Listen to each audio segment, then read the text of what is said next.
Vous n'avez pas rencontré le président d'Addis le 27? Il est là? Non, c'est à vous que je pose la question. Je n'ai jamais rencontré le président d'Addis. Je ne me souviens pas. Je ne me souviens pas. D'accord. C'était quand la dernière fois que vous l'aviez rencontré? Avant votre maladie? Ah, ça c'est une semaine environ? C'est une question. Je ne peux pas vous donner une date exacte ou bien de temps exact pour cela. D'accord. Est-ce que quelqu'un vous a informé que Toumba vous cherchait, puisque c'était lui le responsable de la sécurité présidentielle et que vous étiez l'adjoint? Ou est-ce que le président d'Addis, qui sait que c'est vous l'adjoint de la garde présidentielle, a cherché à savoir ce qui n'allait pas, ce qui avait fait que vous n'étiez pas présent? Moi, c'est ici que les gens parlent de cela. Moi, le président d'Addis ne m'a jamais parlé du 28 septembre ou autre personne. Non, je ne parle pas du 28 septembre. Est-ce que le 21, vous avez vu le président d'Addis? Je ne me souviens pas. Le 22, les jours suivants, est-ce que vous l'avez vu? Jusqu'au 27? Je ne me souviens pas. Mais c'était votre président, Marcel. Oui, mais moi j'étais malade. Vous étiez chargé de la sécurité présidentielle. Oui, mais je ne suis pas... Si Toumba est là, la sécurité du président est là. Est-ce que quelqu'un ne vous a pas dit le président veut savoir ce qui ne va pas parce que vous n'êtes pas présent? Est-ce que quelqu'un ne vous a pas informé? Non, personne ne m'a informé. Est-ce que le président vous a appelé pour chercher à savoir ce qui n'allait pas? Non. C'était votre oncle, non? Ou c'est votre oncle? Je n'ai pas compris. C'est votre oncle, non, le président d'Addis? C'est mon oncle. Il devrait s'inquiéter. Vous devriez être en mesure de savoir que oui, mon oncle, au-delà du fait qu'il soit président, mon oncle qui a fait en sorte que je suis compté parmi les éléments de la garde présidentielle, cherche à savoir ce qui ne va pas parce qu'il ne me voit pas. N'est-ce pas? Je n'ai pas pensé ainsi, comme vous pensez. Quelqu'un non plus ne vous a pas informé qu'il vous cherchait ou qu'il cherchait à savoir ce qui n'allait pas. D'accord. S'il m'appelait, j'allais partir. D'accord. Où est-ce que vous étiez alité?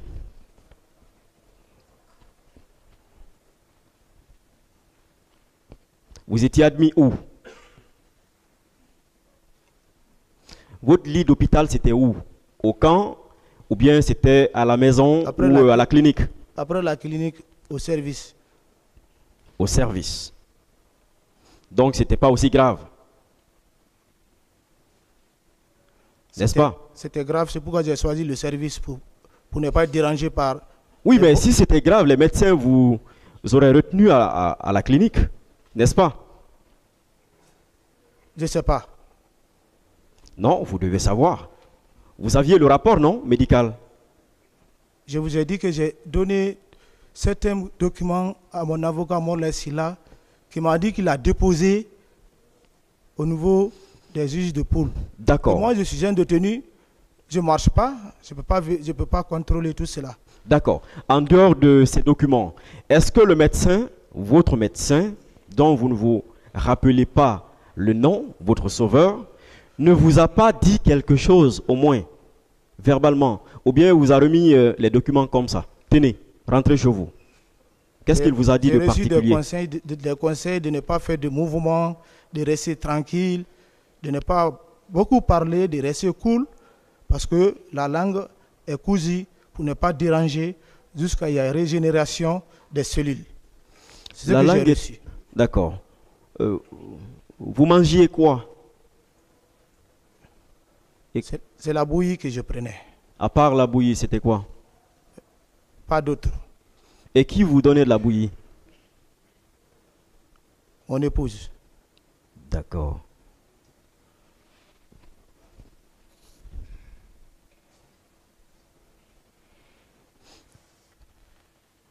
Monsieur Marcel, vous êtes né où? À Conakry. Votre père vit? Il est décédé paix à son âme. Toute ma compassion. En quelle année? En 2013, quand j'étais en prison. En 2013, Oui, il est décédé en 2013, j'étais en prison. vous avez pu assister à son enterrement?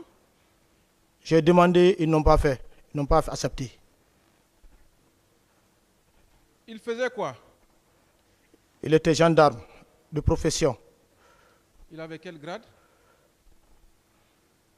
sous-lieutenant. Sous-lieutenant. Et votre mère? Oui, ma mère vit, elle est là, à Conakry. Elle fait quoi? Elle est ménagère. Ménagère. Vous êtes... votre père, en dehors de vous, vous avez d'autres frères ou sœurs? J'ai un frère et des sœurs. Vous êtes le premier fils ou le second? Ou le dernier? Je suis l'aîné. Tu es l'aîné. Ok. Votre père, il a suivi votre éducation avant que vous ne soyez dans l'armée? Il a suivi une très bonne éducation à notre égard. Est-ce que vous avez bénéficié d'une affection parentale? C'était mon ami. C'était votre ami. Oui. Et qu'est-ce qui vous a motivé de servir sous les drapeaux? Vous dites? Quelle a été la source de votre motivation d'être dans l'armée? J'ai aimé le corps pour défendre l'intégrité territoriale et la population. C'était en quelle année? Le 1er août 2001 à Cancan. Et qu'est-ce qui vous a motivé? L'amour de servir l'État, sa population. Okay. Est-ce que l'amour qui vous a motivé de servir l'État et la population pouvait vous écarter de cet objectif? Pas du tout. Est-ce que vous êtes capable de prendre une arme contre cette population pour laquelle vous avez juré de servir sous les drapeaux? Non, je ne suis pas capable de faire ces actes pareils. Est-ce que vous êtes capable d'assassiner une personne? Que Dieu nous en garde. Est-ce que vous êtes capable de violer? On a violé. Je suis père de 4 enfants. J'ai des sœurs et j'ai une mère. Non. Est-ce que vous êtes capable de piller des biens? Je ne suis pas un homme qui peut faire ces actes. Est-ce que vous êtes capable d'infliger des tortures à des personnes? Non. Est-ce que vous êtes capable d'enlever des personnes? Non, je ne suis pas de la gendarmerie ou de la police pour aller arrêter quelqu'un. Est-ce que vous êtes capable de séquestrer des personnes? Non. Est-ce que vous êtes capable de vous abstenir de dénoncer une infraction que vous avez connaissance? Vous dites? Est-ce que vous êtes capable de vous abstenir de dénoncer une infraction aux autorités dont vous avez connaissance? Si, reposez la question, si quelqu'un a fait des... Si vous êtes informé d'un viol, d'un crime, est-ce que vous êtes capable de vous abstenir, de refuser de dénoncer aux autorités compétentes? S'il y a possibilité, je les dénoncerai. D'accord.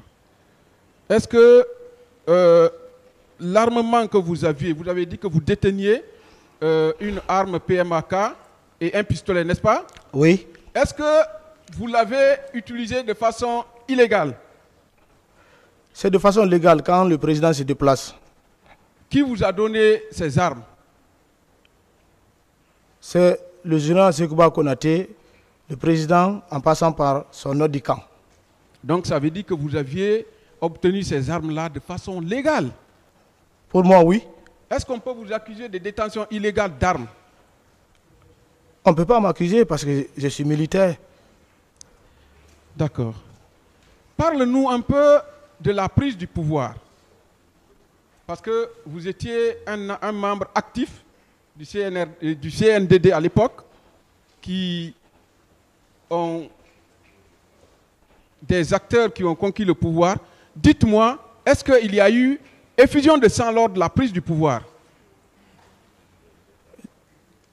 À mon sens, je n'ai pas vu et je n'ai pas entendu. Donc il n'y a pas eu effusion de sang pendant la prise du pouvoir par le CNDD à l'époque, n'est-ce pas? Affirmatif. Est-ce que le crime que vous n'avez pas commis lors de la recherche du pouvoir, vous pouvez le commettre lorsque vous avez déjà le pouvoir en main? Non. Donc, si vous n'avez pas tué des individus, des populations ou même des militaires pendant la prise du pouvoir, ce n'est pas quand vous avez le pouvoir que vous allez commettre des crimes. Oui. Revenons aux événements du 28 septembre. Vous êtes tellement acculé que des recherches de pièces se font en catimini, mais que ça aboutit toujours à des documents qui plaident en votre faveur. Je veux parler du document dont le procureur a fait lecture tout à l'heure. Vous avez bien compris le contenu? J'ai entendu qu'il dit que le 21, que j'étais parti à la clinique. Je vais vous lire une partie de ce document qui a été adressé au procureur de la République ici présent par le directeur général de la clinique Ambroise Paré, Dr Sa Nabil. Il dit ceci. Ainsi, nous vous confirmons son passage, c'est-à-dire vous, votre passage, dans notre clinique pour des soins dans la nuit du 20 au 21 septembre 2009. C'est le directeur de la clinique qui le dit. Est-ce que lui, il ne confirme pas effectivement que vous étiez victime d'un accident et que vous y êtes passé pour des freins de traitement? Mais c'est une confirmation. Il dit ceci aussi, que qu'il s'agit, bon, il dit voilà, il dit il s'agit d'une facture pour hospitalisation portant sur un numéro de reconnaissance dont le montant indiqué pour une durée maximale d'une nuitée, voire tableau récapitulatif. Mais le médecin confirme effectivement que vous avez été victime de fracture. Est-ce qu'une fracture peut être guérie en une semaine?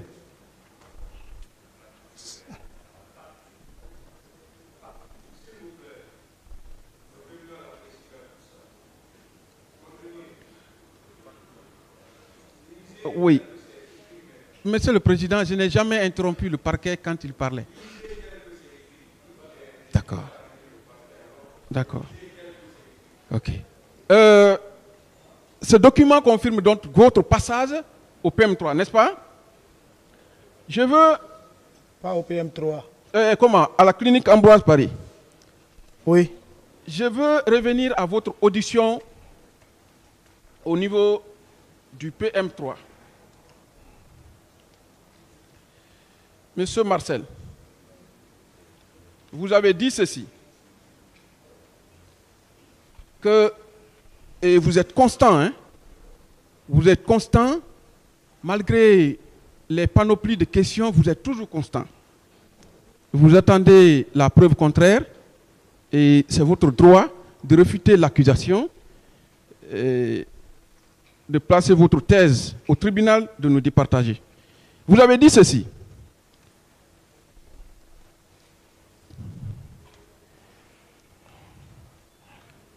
Répondant à une question du pool des juges d'instruction. Non, ça c'est au niveau de l'escadron. Il y a une mention L'officier de police judiciaire dit ceci. Je vais vous lire. Hein. Au terme de nos investigations, mentionnons que le sieur Marcel Guilavogui, militaire de grade, lieutenant, classe 2001, a été l'un des proches de l'ex-chef de camp, l'ex-aide de camp du président Moussa Dadis Camara. Il reconnaît sans ambiguïté avoir servi sous l'autorité du lieutenant Aboubakar Sidiki Diakité Ditumba. Il ne reconnaît pas s'être rendu le 28 septembre au stade du même nom pour le maintien ou la répression des manifestants.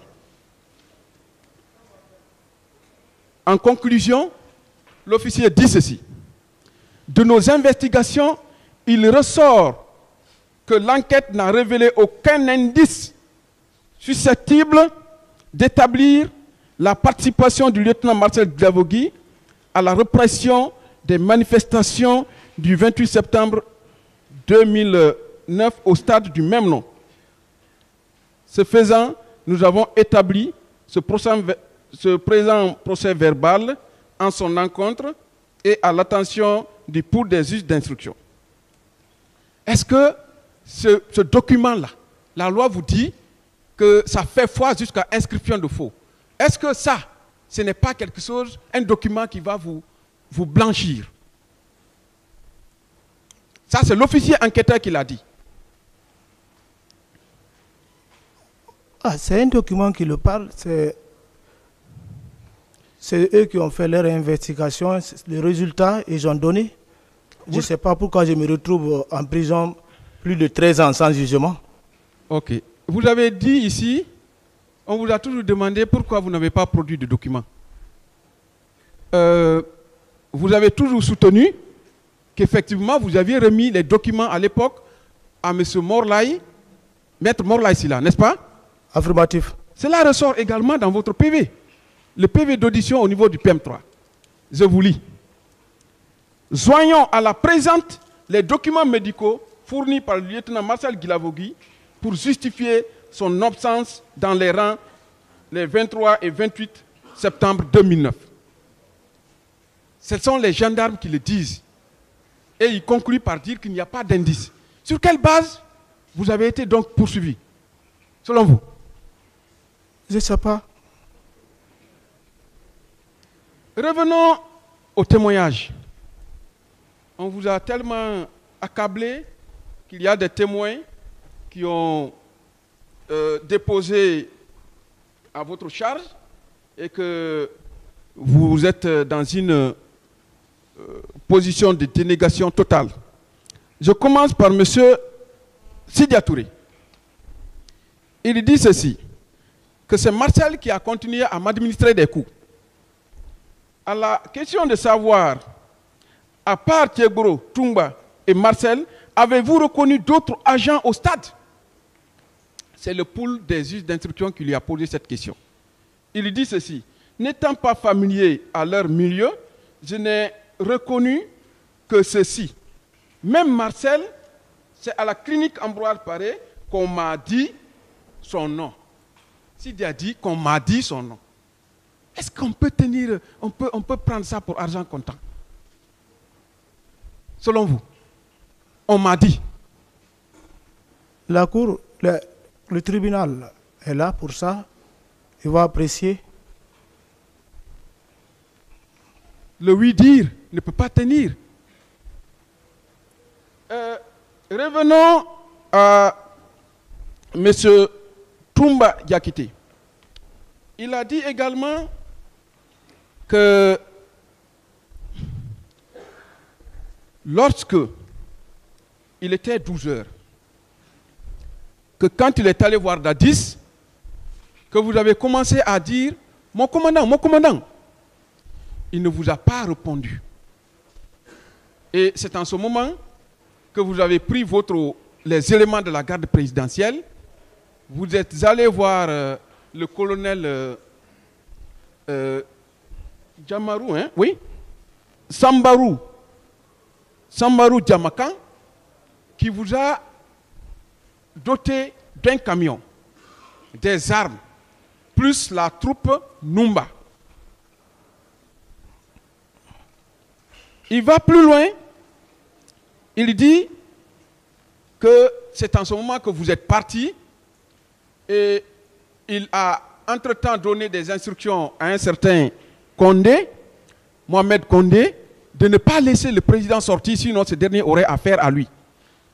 Et quelque temps après, il a constaté que le président n'était pas dans son bureau. Il est alors sorti avec le féticheur de Dadis, le nommé Formo. Il confirmait que vous n'êtes pas partis ensemble. Il est parti avec 2 féticheurs, selon lui, du président Dadis. Est-ce qu'à partir de là, vous qui êtes l'un des éléments de la garde présidentielle, votre supérieur hiérarchique dit que vous n'avez pas bougé avec lui pour aller au stade. Est-ce qu'à partir de là, il peut encore affirmer qu'il vous a vu au stade? Il y a tellement... Bon, je ne sais pas quelles sont les allégations de Toumba contre moi. Ici, quand il sera confronté avec moi, on en discutera. Mais moi, je n'ai pas été au stade. Justement. Il confirme lui-même que je n'étais pas avec lui.